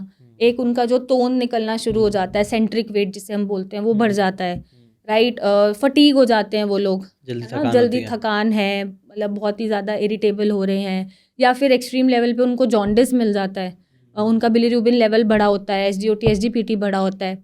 देन ये जब प्रोग्रेस होता रहता है तो एंड स्टेज पे ऑब्वियसली जैसे पेट में पानी भरना, जो उल्टी हो रही है वो भी खून की हो रही है, जो स्टूल पास हो रहा है वो भी खून का हो रहा है क्योंकि वायरसेस है, पोर्टल हाइपरटेंशन है, राइट। या फिर पेशेंट कोमा में चले गए हैं, या पेशेंट कॉन्शियस नहीं हो पा रहे हैं, या पूरी बॉडी में सूजन दिख रही है, इचिंग है, स्किन में भी डलनेस आ रहा है, ब्लैकनेस हो रहा है। तो ये सारी चीज़ें आपको लिवर में देखने को मिल जाती है। एंड ऑल्सो जो पिगमेंटेशन है, जो पिगमेंटेशन आप समझते हैं फेस पे, तो काले काले धब्बे पड़ने शुरू हो जाते हैं, जो फेस पे फ्रेकल्स जैसा दिखना शुरू हो जाता है, आपने फीमेल्स में भी देखा होगा। जो मेल फीमेल्स में पिगमेंटेशन दिखती है, वो अगर हम लिवर पे काम करें, लिवर को डिटॉक्स करते रहें और फैटी ना होने दें, तो ये क्लियर होना शुरू हो जाता है। ये अच्छा आपने एक इंटरेस्टिंग वर्ड बोला अभी, लिवर डिटॉक्स। हम्म तो लिवर डिटॉक्स करने के क्या तरीके हैं जो लोग कर सकते हैं घर से स्टार्ट करके, और बेबी आयुर्वेद की तरफ भी कुछ? जिशान आजकल मार्केट में बहुत ड्रिंक्स आ रही हैं, हाँ, सप्लीमेंट्स आ डिटॉक्स, रहे हैं हाँ। डिटॉक्स के लिए, डिटॉक्स के लिए। तो आप ये सोचो, ये भी एक मार्केटिंग ही ये मैं क्या, है हाँ, ना। हाँ। तो डिटॉक्स करने का क्या तरीका है कि आप ये ड्रिंक पी लो और इसी को फॉलो करो, एक मील आपको यही ड्रिंक पीनी है, या यही जो हमने निकाला है सप्लीमेंट यही पीना है, यही होता है। उससे हम क्या कर रहे हैं, खाना नहीं खा रहे, सिर्फ वो ड्रिंक पी रहे हैं। और अगर आप इनडायरेक्टली सोचो तो डिटॉक्स करने का एक ही तरीका है कि जितना भी आपका जो डेली रूटीन चल रहा है, जैसे बाहर का खाना चल रहा है, प्रोसेस फूड चल रहा है, या फ्राइड फूड चल रहा है, उसको आप अवॉइड कर दो, कम से कम खाना दो लिवर को काम करने के लिए, अपने आप डिटॉक्स हो जाएगा, राइट। ये हम नहीं समझ पा रहे, बट हम क्या कर रहे हैं, हम खाना पूरे दिन पूरा खा रहे हैं, कि शाम को मोमोज खाया या चाउमीन खा लिया, इवनिंग स्नैक में, रात को हम वो डिटॉक्स ड्रिंक पी लेते हैं, हमारा काम हो जाएगा। नहीं होगा। अगर आपको डिटॉक्स करना है, आप खाना कम खाओ, आप लिक्विड डाइट पे रहो, सेमी सॉलिड डाइट पे रहो, फ्रूट्स पे रहो, आप उसको लोड ही मत दो कुछ पचाने का या ब्रेक डाउन करने का, वो अपने आप 2-3 दिन में डिटॉक्स हो जाएगा। ये नहीं सोच रहे हैं हम। ये हम इंडियंस में आई थिंक, पता नहीं पूरी दुनिया में होगा, बट मैं देखा हूँ हम लोग है ना, कुछ भी प्रॉब्लम होता है ना, क्या खाना है क्या पीना है, कुछ ना कुछ खाना पीना ही लगा रहता है। जैसे मॉम को भी शुगर बढ़ गया, तो फिर शुगर बढ़ गया तो अब शक्कर कम करो, खाना कम करो। तो मेरे डैड उनको से करेले का जूस पियो, ये करो। मतलब सिर्फ खाने पीने से सब चीज़ सही थोड़ी ना होगी, आपको मतलब बिल्कुल नहीं होगी। इंटेक कम करना भी ज़रूरी है।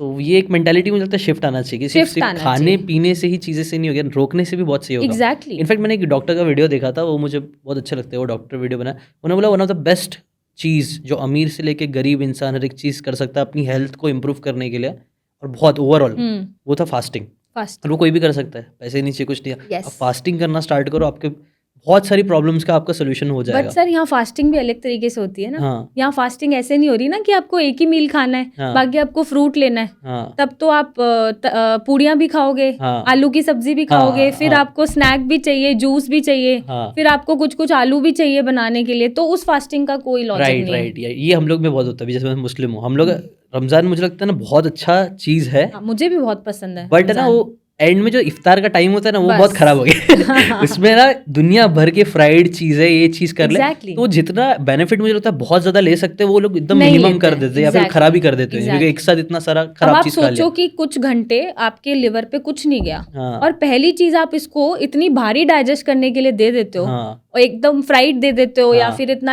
हैवी प्रोटीन दे देते हो, हाँ। तो वहां पे दिक्कत आनी शुरू हो जाती है। राइट, राइट, ये हम लोग में मतलब जो है वो बोलते हैं, मतलब जो बड़े लोग हैं इस्लाम से रिलेटेड, वो बोलते हैं लोग इफ्तार इतना कर लेते हैं कि फिर लोग ईशा कज़ा करते हैं, ईशा में सो जाते हैं, खा पी के मस्त, कुछ करना नहीं, सो जाओ। फिजिकल एक्टिविटी कुछ है नहीं। बट हम लोग में ना ऐसा बोला गया है कि आपको ना हमेशा अपने पेट को 3 हिस्सों में डिवाइड करना चाहिए, 1/3 खाना खाओ, 1/3 पानी पियो, और 1/3 हमेशा खाली होना चाहिए। खाली होना चाहिए, बट वो सब चीज़ें कोई फॉलो नहीं कर रहा है। नहीं करता ना सर, वही प्रॉब्लम है। और डिटॉक्स का तरीका भी यही है सर, आप भूख से कम खाना खा लो और 2 मील खा लो दिन में, इनफ। वो ही अपने आप में डिटॉक्स है। राइट। तो ये फालतू ड्रिंक्स और फालतू पैसे जो खर्च कर देते हैं हम, नहीं करने पड़ेंगे। Right, right. और कोई ऐसे कॉमन चीज़ें आपने नोटिस करा जो कॉमन मिस्टेक्स आजकल लोग कर रहे हैं अपने स्किन के लिए, या अपने हेयर के लिए, या फिर अपने लिवर के लिए, जो आपको लग रहा है कि यार गलत हो रहा है, नहीं होना चाहिए? सर चाहे वो स्किन की बात हो, चाहे वो लिवर की बात हो, जो कॉमनेस्ट मिस्टेक हम क्या करते हैं हम अपनी इम्पोर्टेंस नहीं समझते, राइट। जैसे वेट बढ़ रहा है, हमें पता है वेट बढ़ रहा है, पर हम उसके लिए काम नहीं कर रहे हैं, निगलेक्ट कर निगलेक्ट कर रहे हैं। रहा। तो ये जो नेग्लिजेंस है ना, चाहे स्किन की हो, चाहे लिवर की हो, चाहे आपके हेल्थ इश्यूज़ की हो, ये नेग्लिजेंस नहीं होनी चाहिए।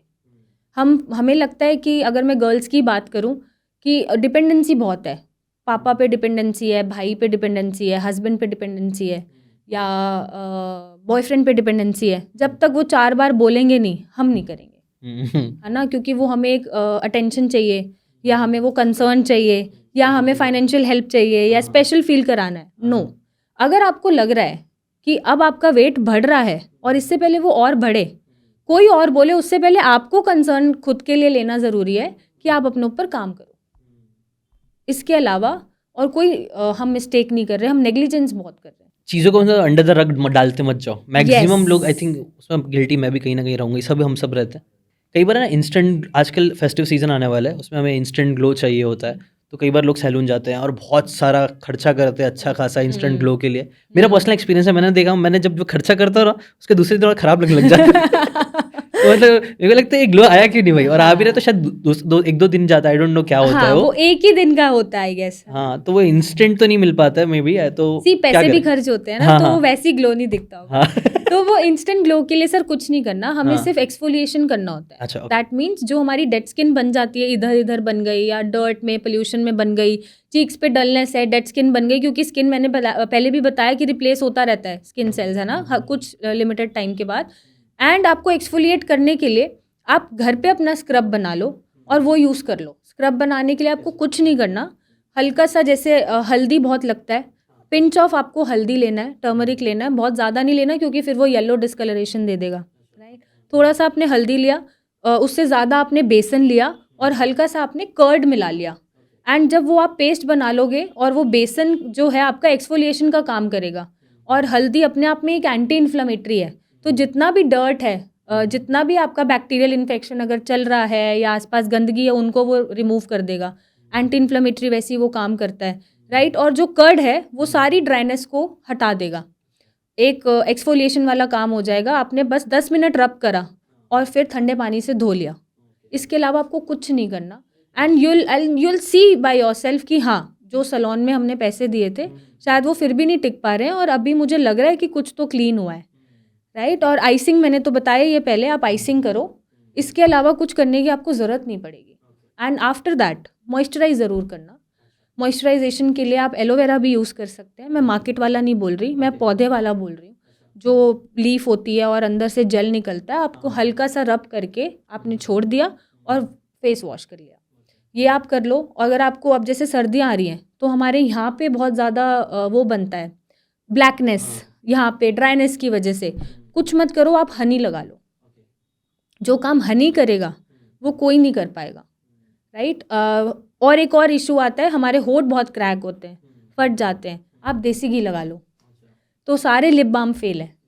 और अगर आपको चाहिए कि टिंटेड बनाना है तो उस देसी घी में थोड़ा सा बीट रूट जो चुकंदर होता है उसको पीस के उसका ड्राई पाउडर डाल दो, तो वो टिंटेड लिप बाम बन जाएगा, तो आपको कलर भी मिल जाएगा। तो आप ये यूज़ कर सकते हो, एंड मुझे लगता है कि वर्थ इट है। एंड इनफैक्ट हम लोग भी जब फ्री होते हैं या कभी टाइम मिल गया तो मैं यही सोचती हूँ मैं फटाफट बेसन और दही लगा के 5 मिनट में फेस वॉश कर लूँ। तो I usually don't go to salons कि मैं फेशियल करा रही हूँ, एक्सफोलिएशन ले रही हूँ, क्योंकि मुझे पता है वो टेम्परेरी है, राइट। वो आज दिखेगा, कल दिखेगा, उसके बाद नहीं दिखेगा, पैसे अलग वेस्ट होंगे, है ना। तो इसके अलावा मैं कोशिश करती हूँ कि मैं वाटरमेलन खा लूँ, या नारियल पानी पी लूँ, राइट, फ्रूट्स खा लूँ, मतलब एक मील में मेरा फ्रूट ज़रूर मिलेगा, सैलड्स खा लूँ। तो मैं ये प्रेफर करती हूँ कि मैं ये करके भी ग्लो कर सकती हूँ। Very nice. So I think ये सुनने के बाद काफ़ी लोगों के बहुत सारे पैसे बच जाएंगे, स्किन बच जाएंगे, टाइम बच जाएगा। तो बहुत वैल्यूबल पॉडकास्ट मुझे तो लग रहा है। आपने ये पॉडकास्ट अगर देखा होगा तो आपके काफ़ी सारे हज़ारों, आई डोंट नो, लॉन्ग रन में शायद लाखों रुपए बच जाएंगे अगर यही सारी चीज़ें करो, और ये सब नेचुरल उपाय है, तो दैट्स वेरी पावरफुल।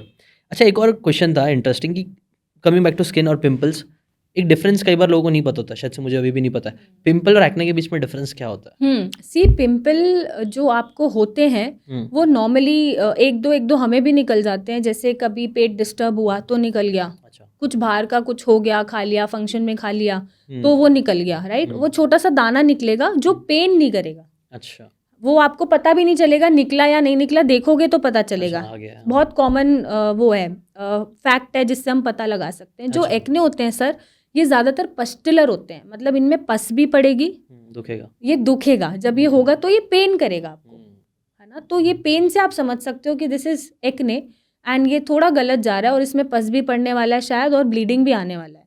तो उसमें मैं ये बोलूँगी आपको कि उसको पॉपअप नहीं करना है, उसको जैसे चल रहा प्रोग्रेसिवली चलने दो। आप बस अपने स्किन की क्लेंजिंग पे काम करते रहो और अपने खाने पे काम करते रहो, पेट पे काम करते रहो। वो जितना टाइम लेगा वो उतना टाइम लेके ही जाएगा, 2-3 दिन। तो जब भी वो फूटता है, जैसे उसमें से पस आता है, ब्लीडिंग आता है, तो उसको अच्छे से आप निकाल दो, अच्छे से उसको क्लेंज आउट कर लो एंड अगेन वो प्रोडक्ट यूज़ करो जो आपको सूट कर रहा हो। ओके ओके, तो मैं ये थोड़ा सा कंफ्यूज हो गया यहाँ पे। हमें फोड़ना बाद में फोड़ना है नहीं फोड़ना? नो नो, मैं बताती हूँ। जैसे पिंपल बना, हाँ यूजुअली उसका मुंह भी नहीं बना होता और हम स्क्रैच करने में लग जाते हैं, अच्छा ओके। जिसकी वजह से वो निशान छोड़ जाता है, राइट। एक पिंपल को निकालने का या एक्ने को निकालने का तरीका होता है जिससे पहले वो बन रहा है, उसमें पस पड़ रहा है, और जब वो खुद से ही फूटना शुरू हो जाए तब आप उसके आसपास की स्किन दबा के पस को अच्छे से निकाल दो, ताकि वहां पे कोई इन्फेक्शन ना बने या एब्सेस ना बने। ओके ओके राइट, तो दोनों में डिफरेंस है। ओके, तो वो करना जरूरी है कि नहीं करेंगे तो भी चलेगा? तो भी चलेगा सर, नहीं करेंगे तो? हाँ हाँ, नहीं करेंगे तो भी चलेगा, बट क्योंकि फिर वो पस्टुलर, क्योंकि पस होती है वहाँ पे, तो वहाँ पे इन्फेक्शन के चांसेस बन जाते हैं, अच्छा ओके। फिर वो एब्सेस बन जाता है या वो फोड़ा बन जाता है, अच्छा, वो तो ऐसे नहीं कोई बनने केसेस भी देना है। दिखने मिलते हैं हाँ, जो वो ऐसा भी हो जाता है? देखने को मिलते हैं, ओके। वो नहीं करना है। अच्छा, एक और पता नहीं, मेरा क्वेश्चन आ गया अचानक से मेरे दिमाग में, बाल तोड़ करके होता है फोड़ा आपने? This is folliculitis. हाँ, वो क्या होता है और हाँ, क्यों वो होता है? ऐसा होता है और जब मालूम कैसे आपका, पड़े कि वो बाल तोड़ हुआ है या कुछ और हुआ है? एग्जैक्टली, जब हाँ। भी आपके किसी भी एरिया में कोई बाल है हाँ। और वो रॉन्ग डायरेक्शन में लेट सपोज घिस गया या वो टूट गया, तो वहाँ पे वो इन्फ्लेमेशन बना लेता है, और क्योंकि वो पोर खुल गया है तो वहाँ पे सारे बैक्टीरियाज आके बैठ जाते हैं, जो बैक्टीरियल इन्फेक्शन से वो फोड़ा बन जाता है। अच्छा तो दिस इज योर बाल तोड़ या फॉलिकुलाइटिस। ओके, तो उसको कैसे क्या करना है उसके लिए? उसके लिए तो सर वैसे तो एंटीबायोटिक्स चलते हैं, हम्म। बट मैं बोलूँगी एंटीबायोटिक ज़्यादा नहीं लेना चाहिए उसको। जो उसका प्रोग्रेशन है ना, मत रोको। फोड़ा हुआ है, वो पकेगा तभी वो फूटेगा, तो उसको पकने दो, फूटने दो। आप ज़्यादा से ज़्यादा बेलेडोना प्लास्टर लगा सकते हो, डेटॉल से क्लेंस कर सकते हो और उसका पस अच्छे से निकाल सकते हो, या फिर आप नियोस्प्रिन लगा सकते हो, पाउडर्स आते हैं, ऑइंटमेंट्स आते हैं, वो आप लगा सकते हो जिससे और इन्फेक्शन ना बढ़े। अदरवाइज एंटीबायोटिक्स लेना नहीं चाहिए। एंटीबायोटिक्स आप मत लो। अगर आप आयुर्वेद पे जाते हो तो आप ब्लड प्योरीफायर्स ले सकते हो, जिससे ये एब्सेसेस या फोड़े या फॉलिकुलाइटिस ना बने। या फिर आप कोई होम्योपैथी पे जाते हो तो वहाँ पे भी ट्रीटमेंट्स हैं। तो चूज़ ऑलवेज ऑल्टरनेट पैथी। एकदम से ये नहीं कि एंटीबायोटिक ले लिया या कोई भी स्टीरॉयड ले लिया। थोड़ा वेट एंड वॉच भी करो, जब ना सोल्यूशन मिले देन आप ऑब्वियसली चेंज कर सकते हो। राइट, आई थिंक ये जो एंटीबायोटिक का भी, मतलब एंटीबायोटिक का भी बहुत एक ट्रेंड आया था, अब सब एंटीबायोटिक दे रहे थे, फिर रिसर्च पेपर आना चालू हुई कि नहीं भाई ज़्यादा मत दो, खराब हो रहा है पेट, और अब रेजिस्टेंस आते जा रहा है उसके खिलाफ। तो वही ये एलोपैथी में मतलब अच्छी चीज़ भी है, बट बुरी चीज़ यही है कि उसमें प्रॉब्लम्स ज़्यादा हो जाती है, और फिर उन प्रॉब्लम्स के लिए अलग दवाइयाँ बनती इंस्टेंट है। रिलीफ तो है, बट हाँ। प्रॉब्लम एक को ठीक करते हैं दूसरी हो जाती है, हाँ। तो कोई फायदा नहीं है। अब आप देखो, अगर कोल्ड कफ भी हो रहा है, चाहे बच्चों में भी होता हो, तो आप एलोपैथिक डॉक्टर के पास भी जा रहे हो, पीडियाट्रिक के पास जा रहे हो, जो भी वो दवा दे रहा है तब भी वो 1 हफ्ता या 8 दिन लगाएगा कोल्ड कफ ठीक होने में। अगर आप नहीं भी दोगे, सिर्फ स्टीम ही करा दोगे, भाप दिला दोगे या नेबुलाइज करा दोगे नॉर्मल सलाइन से, किसी भी चीज़ से, तो भी वो 7 से 8 दिन ही लगाएगा ठीक होने में। तो मैं तो क्यों कभी दवा नहीं खा रहा देती अपने बच्चे को, अगर कोल्ड कफ है, कोई भी एंटीबायोटिक या ऐसी कोई मेडिसिन नहीं देती। मैं बोलती हूँ होने दो, क्योंकि इम्यून रिस्पॉन्सेज बन रहे हैं, खुद से वो लड़ खुद रहा से है। इम्यूनिटी बिल्डअप हो रही है ना, तो होने दो। मैं स्टीम दिला देती हूँ पकड़ के, या मैं भाप दिला देती हूँ, या मैं हॉट शावर्स दे देती हूँ, या मैं नोज़ क्लेंस करती रहती हूँ, या फिर मैं अजवाइन दे देती हूँ शहद में भून के, जिससे थोड़ा थ्रॉट रिलीफ हो जाए। धागे वाली मिश्री दे देती हूँ, थ्रॉट रिलीफ हो जाए। बट मैं बहुत मतलब जब अति हो जाती है, बच्चा परेशान होता है, मैं तभी चूज़ करती हूँ ये ऑप्शन। अदरवाइज मैं कोशिश करती हूँ कि 2-3 दिन में इन्हीं चीज़ों से वो ठीक हो जाए, रेमेडीज हो जाए। रेमेडीज से ठीक हो जाए। राइट, आई थिंक ये सब बहुत अच्छी चीज़ है जो जिसकी तरफ हमें करना चाहिए, क्योंकि अभी अभी न्यूज़ में मैंने देखा था, डिटेल तो नहीं पढ़ा मैंने, बट इतना सब मालूम पड़ा कि जो डोलो, पैरासीटामोल, ये सारी चीज़ें आई बहुत हार्मफुल है, वन ऑफ द मतलब वर्स्ट दवाइयाँ हैं, ऐसा मैंने पढ़ा। और उसको हम लोग ऐसी सर दर्द हुआ खा लो, ऐसी टॉफ़ी की तरह खाते जाते बिल्कुल थे, बिल्कुल और अभी मालूम पड़ रहा है वो सबसे खतरनाक चीज़ें थी। एग्जैक्टली तो उसके बारे में आपने देखा क्या है उसके पीछे का? सर वही जो उसमें कंटेंट है पैरासीटामोल, हाँ। वो सबसे वर्स्ट कंटेंट बोला गया है या दवाई का इंग्रेडिएंट बोला गया है, क्योंकि ये आपके अंदर कॉजेस जो डैमेज है वो कॉजेस करता है। For example liver damage, kidney damage या इम्यून सिस्टम को डैमेज वो करना शुरू कर देता है। एंड पेन किलर से सबसे पहले लिवर जाते हैं या किडनी जाते हैं, ऑर्गन फेलियर्स हो जाते हैं, राइट। तो ये अवॉइड करने चाहिए। मतलब अति है और कंडीशन ऐसी है, बहुत मजबूरी है, बहुत इमरजेंसी है तो आप लो, बट हर बार नहीं। तो उसका फ्रीक्वेंसी आपको डिसाइड करना है कि when to take and how to take. ऐसा नहीं आप खाते ही जा रहे हो, कुछ भी हुआ खा लिया। सिर दर्द है तो आप थोड़ा सो जाओ, चम्पी करा लो, राइट, या कॉफ़ी पी लो, आपको अच्छा लगेगा। या ज़्यादातर सोडियम हमारा जब भी सर दर्द होता है तो हमारा बीपी ड्रॉप होता है या हाई होता है, कोई बीपी चेक नहीं करता। अगर बीपी लो है तो आप एक नींबू में नींबू पानी नमक डाल के आप पी सकते हो, सोडियम जाएगा, बीपी थोड़ा ऊपर उठेगा, सर दर्द ठीक होगा। हाई है तो बीपी को लो करने की दवा ले सकते हो आप, जिससे सर दर्द आपका ठीक हो जाए। या गैस्ट्रिक कंप्लेंट से आपको सर दर्द हुआ है ना, कुछ गैस वाला खा लिया तो सर दर्द हो गया, तो आप गैस को रिलीज आउट कर लो तो सर दर्द ठीक हो जाएगा। नहीं, बट हम क्या खाते हैं, पेन किलर, है ना। तो हम पेन किलर पे चले जाते हैं या इंजेक्शन ले लेते हैं, या फिर सब्र नहीं करते हैं कि एक दिन भी झेलते। एक दिन झेल भी लोगे तो कोई प्रॉब्लम नहीं है। बट ये पता कैसे झेल लो। चलेगा कि ये सर दर्द जो हो रहा है ये हाँ हाई के जैसे हो रहा है, लो के जैसे हो रहा है, या फिर हाँ, गैस के जैसे हो रहा मैं बताती हूँ सर। जब भी सर दर्द हो और अगर यहाँ दर्द हो रहा है है? तो बीपी आपका यूजुअली हाई मिलता है, अच्छा, ओके। राइट। तो आप बीपी चेक करा सकते हैं। हाँ। अगर जैसे मेरी बॉडी है, बीपी लो ही रहता है और मुझे हेडेक बन रहा है, अगर वो यहाँ बन रहा है या यहाँ बन रहा है तो मुझे पता है मेरा बीपी लो जा रहा है, और अगर मैं नींबू पानी पी लूँगी तो शायद बेटर हो जाएगा, राइट। एक सर दर्द है कि आई साइड वीक है, चश्मा नहीं लगाया तो हो गया, उसके तो जैसे वो भी होता आपको है। यहाँ फील होगा। तुम्हारा ये जो एरिया होता है आपके ऑर्बिटल, आजू-बाजू भी यस दुखता यस है, हाँ, यस, कभी-कभी। तो ये वाला एरिया आपका दर्द हो जाएगा, राइट। और आपका गैस बन रहा है तो आधा सर दर्द होगा, अच्छा, एक साइड, या तो राइट या लेफ्ट, ओके। तो पता चल जाएगा कि गैस्ट्रिक कंप्लेंट से सर दर्द हो रहा है। अच्छा, उसको माइग्रेन किसको बोलते हैं उसमें से? हाँ, माइग्रेन किसी भी तरह का हो सकता है। कुछ लोगों को हाफ होता है, कुछ लोगों को यहाँ होता है, कुछ लोगों को यहाँ होता है। तो माइग्रेन भी ज़्यादातर गट रिलेटेड इश्यूज से ही होता है। कुछ भारी खाना खा लिया, वो डाइजेस्ट नहीं हुआ तो आपको माइग्रेन हो गया, या नींद पूरी नहीं हुई, स्ट्रेस ले लिया तो माइग्रेन हो गया। तो इन वजह से ज़्यादा होता है। इन वजहों पे हम काम कर लें तो शायद सॉर्टेड हो जाता है। अब जैसे भारी चीज़ों से माइग्रेन हो रहा है तो आप मत खाओ फ्राइड चीज़ें, या बेसन भारी कर रहा है या तला हुआ भारी कर रहा है, या कोई ऐसी दाल है, राजमा है, छोला है जो आपको गैस बना रहा है, आप अवॉइड कर दो, नहीं होगा माइग्रेन। तो ये फिर again know your body, right. आपको पता होना चाहिए आपकी बॉडी पे क्या चल रहा है क्या नहीं चल रहा। और जैसे जैसे एज बढ़ती जाती है ना जिशान, बेटर है कि अपनी आदतों को बदल लें, राइट। समझ रहा। तो आदतें जब बदल लेते हैं तो शायद हम सही रह सकते हैं। राइट। आई थिंक अभी तक जितनी भी बातें हमने करी ना, मुझे 2 चीज़ें समझ में आ रही है। पहले नो योर बॉडी, और अगर एटलीस्ट आप नहीं समझ सकते हो तो गो टू एन एक्सपर्ट जो आपकी बॉडी समझ सकता है आपके बिहाफ में। तो एक जो सबसे बड़ी गलतियाँ मैक्सिमम लोग करते हैं, इवन मेरे घर वाले और मैंने कई लोगों को करते हुए देखा है, वो सेल्फ मेडिकेशन।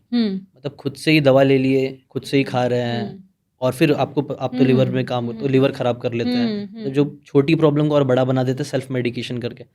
तो उनके लिए आप क्या मैसेज दोगे फाइनल, और उनको क्या करना चाहिए?